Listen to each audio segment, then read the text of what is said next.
ng kapitas. Ito po ang aking munting taniman sa gitna po ng lote ng company. Ayan po ang kubo ko. Na po, pag dadating po ng alas 4, wala pong ote, tatanim-tanim po ako. Po. Yan. Ito po ang kadyos. May bunga na po. Tapos, yung patulaw. Nagapang na po yan. Lapit na rin po bumunga yan. Ayan, mga tanim kong balinghoy, mais. Ayan, mga balinghoy. Ayan, pipitas po ako ng kadyos. Dami ng bunga eh. May nakuha na nga po ako eh. Napitas ko. Yan. Sariwang sariwa po yan. Saluyot. Tayo naman po mga saluyot. Ang dami. Ito po ang aking mga tanim na mani. Dito po yung mga sitaw. Ayan. May lemongrass. Yan pa ang kubo ko. Hindi po ako sa loob nag-aaral. Yan po. Tatanim ko ito yung balinghoy. Pero marami na akong tanim na balinghoy. Ito pong saluyot na yan. Mga saluyot pa rin po yan. At saka okra. Ayan. Nakapitas na po ng okra. At isang pirasong mustasa doon sa baba. At saka yung talbos ng kamote.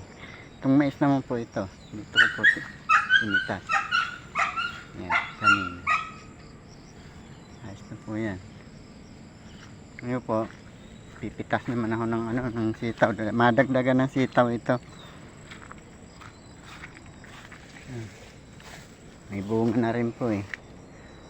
Ito. Magulangan pa eh.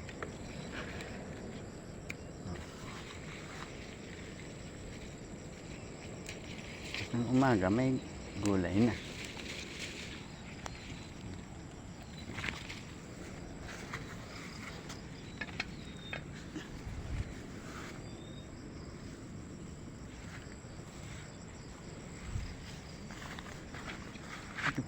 Pag walang spray may langgam.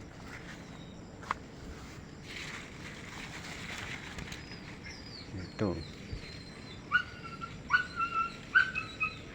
Yan, hindi mo hinalungkay. Nakakatago.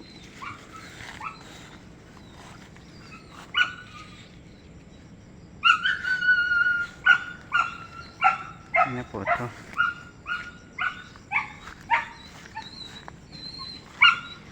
Yan mga kapitas. Rami-rami na rin po ito. Ano po natin doon sa lamisa para po makita natin.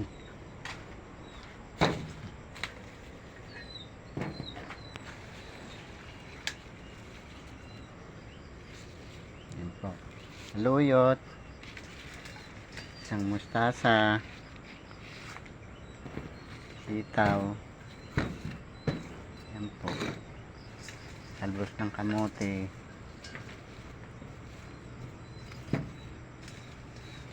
Munting okra. Saka mais. Yan po, mais.